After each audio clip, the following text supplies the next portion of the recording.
CAA অর্থাৎ citizenship amendment act, আপনারা সকলেই জানেন এই যে সিএতে আবেদন করতে আপনাদের কিন্তু ডকুমেন্ট লিস্ট এ এবং ডকুমেন্ট লিস্ট বি দরকার হয়।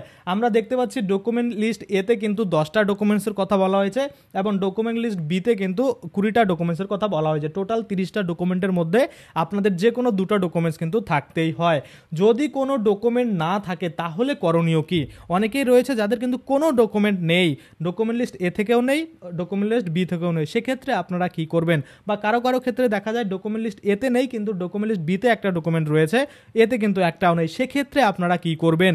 এই সিএতে আবেদন করতে গেলে কি কি ডকুমেন্ট লাগে বা ডকুমেন্ট লিস্ট এতে কি রয়েছে, ডকুমেন্ট লিস্ট বিতে কি রয়েছে, সেটা নিয়ে আমরা আলোচনা করব এবং সাথে সাথে যদি কোনো ডকুমেন্ট আপনাদের কাছে না থাকে তাহলে আপনারা কি করবেন সেটাও কিন্তু আমরা আজকে এই ভিডিওর মাধ্যমে দেখে নেব।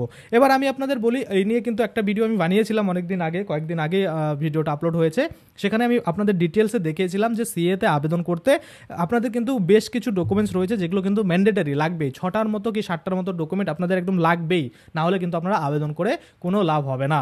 যেমন আমি প্রথম থেকে আপনাদের বলি, একদম নিয়মগুলো একদম শুনে নিন এবং কী কী ডকুমেন্টগুলো লাগবে সেটাও শুনে নিন, একদম ক্লিয়ার করে শুনবেন, তাহলে আপনাদের কিন্তু বারবার আর বলতে হবে না যে দাদা আমাদের এত সালের ডকুমেন্ট নেই বা এত সালের ডকুমেন্ট আছে, হবে কিনা। দেখুন, 2014 সালের 31শে ডিসেম্বরের মধ্যে যদি আপনি ভারতে প্রবেশ করেন তাহলে আপনি সিএতে আবেদন করতে পারবেন, না হলে না। আপনার এই যে প্রথম ক্রাইটেরিয়া এটা যদি পূরণ হয় তাহলে আপনি আগাবেন ডকুমেন্টস নিয়ে মানে আবেদন করতে, না হলে আগাবেন না।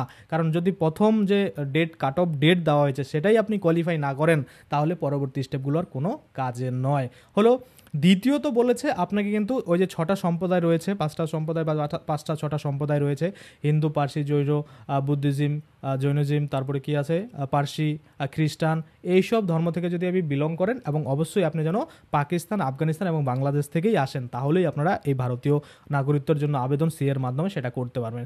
যদি এটাও ফুলফিল করেন তাহলে পরবর্তীতে আসবেন। আপনি যে দেশ থেকে এসেছেন সে দেশের একটা ডকুমেন্ট লাগবে, এই যে সেই যে একটা ডকুমেন্ট লাগবে সেটাই বলছে ডকুমেন্ট লিস্ট এ, এবং সেই ডকুমেন্ট লিস্ট এতে কিন্তু টোটাল 10টা ডকুমেন্ট রয়েছে। এবার আপনারা বলবেন কি কি? দেখুন, ডকুমেন্ট লিস্ট এতে আপনাদের যে দেশ থেকে আপনি এসেছেন, ধরে নিলাম আপনি বাংলাদেশ থেকে এসেছেন, তো বাংলাদেশ থেকে আপনার যে কোনো একটা ডকুমেন্ট, ধরুন আপনার ভোটার কার্ড রয়েছে বাংলাদেশি, আপনার কোনো ব্যাঙ্ক অ্যাকাউন্ট রয়েছে, আপনার কোনো স্কুল সার্টিফিকেট রয়েছে, মানে বাংলাদেশের গভর্নমেন্টের দ্বারা ইস্যু করা যে কোনো ডকুমেন্ট, টোটাল 10টা রয়েছে, 10টার মধ্যে যে কোনো একটা যদি আপনার কাছে থাকে তাহলেই কিন্তু হয়ে যাবে। এবং এবার আমরা চলে আসি document list B. Document list বিটা কি বলা হয়েছে? ডকুমেন্ট লিস্ট বিটা হচ্ছে আপনি বর্তমানে ভারতে রয়েছেন, ভারতের 20টা ডকুমেন্ট, সেই 20টা ডকুমেন্টের মধ্যে যে কোনো একটা আপনাকে দিতে হবে। সে আধার কার্ড হতে পারে, ভোটার কার্ড হতে পারে, প্যান কার্ড হতে পারে, 20টার মধ্যে কোনো না কোনো একটা আপনার কাছে অবশ্যই থাকবে। তাহলে আমরা কি দেখলাম? 2014 সালের 31শে ডিসেম্বরের মধ্যে প্রবেশ করতে হবে ভারতে, আপনাকে অবশ্যই সেই 6টা সম্প্রদায় থেকে বিলং করতে হবে এবং আপনাকে কিন্তু আফগানিস্তান, পাকিস্তান এবং বাংলাদেশ থেকেই আসতে হবে। এবং আরও একটা জিনিস, সেটা হচ্ছে বাংলাদেশের যে কোনো একটা ডকুমেন্ট আপনার লাগবে, ভারতীয় যে কোনো একটা ডকুমেন্ট লাগবে এবং সঙ্গে আপনাদের একটা হিন্দুত্বের সার্টিফিকেট লাগবে। তো আপনারা হিন্দুত্বের সার্টিফিকেট কোথায় কীভাবে পাবেন সেই নিয়ে আমি অলরেডি ভিডিও বানিয়েছি, ভিডিও ডেসক্রিপশনে আমি লিঙ্ক দিয়ে দিচ্ছি, জেলা ভিত্তিক কোথায় কোথায় এই হিন্দুত্বের সার্টিফিকেট দেওয়া হচ্ছে সেখানে ক্লিক করে আপনারা দেখে নিতে পারবেন। এবং আরও একটা জিনিস, সেটা হচ্ছে আপনাদের টোটাল 3টা এফিডেভিট কিন্তু লাগবে, একটা ক্যারেক্টার সার্টিফিকেটের জন্য আর বাকি 2টো কিন্তু ডিক্লারেশন। তো এই 3টা যে এফিডেভিট আপনাকে লিখতে হবে সেটাও কিন্তু ডেসক্রিপশনে আমি দিয়ে দিচ্ছি, ওখান থেকে আপনার লেখাগুলো কপি করে শুধু নামগুলো চেঞ্জ করে আপনারা কিন্তু নিজেরাই আপনাদের যে এফিডেভিট সেটা বানিয়ে নিতে পারবেন। তাহলে আমরা কি দেখলাম?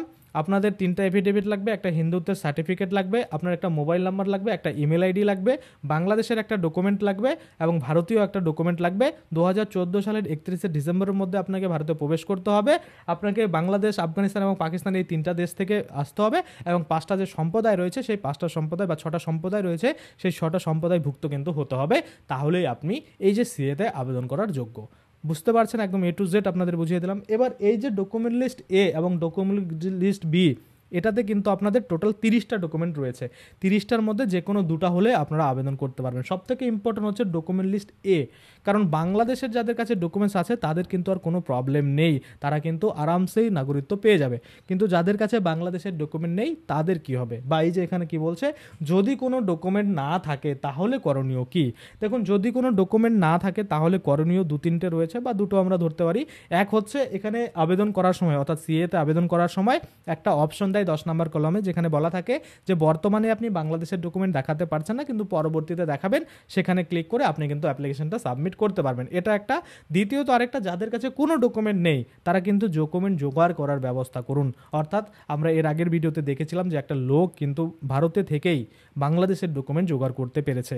তো ওই যে লোকটা জোগাড় করেছে সেটার পদ্ধতি অবলম্বন আপনারা করতে পারেন। যেমন আপনাদের যদি কোনো আত্মীয় রিলেটিভ থাকে, কোনো পাড়ার লোক থেকে থাকে, তাদেরকে বলুন যে সেখানকার আপনার এই ডকুমেন্টস ছিল, সেই ডকুমেন্টটা বের করে দিতে পারে কিনা, বা অনলাইন থেকে যদি ডাউনলোড করা যায়, যেমন আমরা আমাদের আধার কার্ড ডাউনলোড করতে পারি, আপনি ওখানে ছিলেন, ওখানকার ধরুন কোনো আইডি যদি ডাউনলোড করা যায় সেটা ডাউনলোড করে দিতে বলুন, বা ভোটার লিস্টে যদি আপনার নাম থেকে থাকে তাহলে সেই ভোটার লিস্টটা ডাউনলোড করে স্ক্রিনশট করে বা স্ক্যান করে আপনাকে দিতে বলুন। এই যে পদ্ধতি, এগুলো অবলম্বন করে আপনারা কিন্তু আমাদের যে বাংলাদেশের ডকুমেন্ট সেটা কিন্তু জোগাড় করতে পারেন। এবার আমরা চলে আসি 2014 সালের 31শে ডিসেম্বরের পরে যারা এসেছে তাদের কি করণীয়। কারণ সরকার তো নোটিফিকেশন দিয়ে বলেছে যে সিএতে তাদের ছাড় দেওয়া হয়েছে। তো দেখুন, সিএতে ছাড় দেওয়া হয়েছে মানে আপনাদের 2024 সালের 31শে ডিসেম্বর অবধি আপনারা ভারতে আসলে কোনো প্রবলেম নেই, কিন্তু এখনও আপনারা সিএর মাধ্যমে নাগরিকত্ব পাবেন না। আপাতত আপনাদের ধরপাকড়াও করা হবে না, আপনাদের অবৈধ বলা হবে না, কিন্তু আপনাদের কিন্তু নাগরিকত্ব দেওয়া হবে না। পরবর্তীতে সেটা কিভাবে নাগরিকত্ব দেওয়া হয় সেটা আমরা অবশ্যই দেখব। তাহলে আশা করি আপনারা বুঝতে পারছেন সিএতে ডকুমেন্ট লিস্ট এ এবং ডকুমেন্ট লিস্ট বি কী কী ডকুমেন্ট আপনাদের লাগতে পারে, একটা আবেদন করতে গেলে সিএ কী আপনাদের পদ্ধতি অবলম্বন করতে হবে, কী ডকুমেন্ট লাগবে, কোন কোন এফিডেভিট লাগবে, হিন্দুত্বের সার্টিফিকেট কোথা থেকে পাবেন, সমস্ত কিছু নিয়ে কিন্তু আজকে আমরা আলোচনা করে দিলাম। যদি কোনো ডকুমেন্ট না থাকে সেক্ষেত্রেও অপশন দুটো আমি আপনাদের বলে দিলাম। আশা করি আপনারা